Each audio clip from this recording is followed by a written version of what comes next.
মৌত কারো কাছে মিস কল দিয়ে আসে না। দুনিয়ার কোনো ব্যক্তিত্ব নাই, একজন ব্যক্তিত্ব ছিলেন, মৃত্যু যার কাছে বইলা আসতে হয়েছে। আল্লাহ নিজে বলছেন মালাকুল মৌতকে, বন্ধুর কাছে যাবে, অনুমতি দিলে ঢুকবে, নাইলে ঢুকবে না। অনুমতি নিয়ে বুকে হাত রাখবে, নাইলে রাখবে না।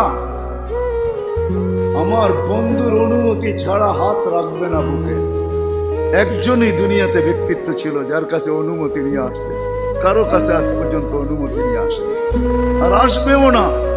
সত্য এটাই। এই জন্য আসেন, ওই জান্নাত, এটাই আমাদের ছোট জীবনটার উদ্দেশ্য। এই জন্যই আল্লাহ ডেলি ডাকে, 5 বেলা ডাকে, গ্যারান্টি দিয়া ডাকে, সিল লাগা ডাকে। ইদা সালুহা সালুহা সাইরুল আমাল।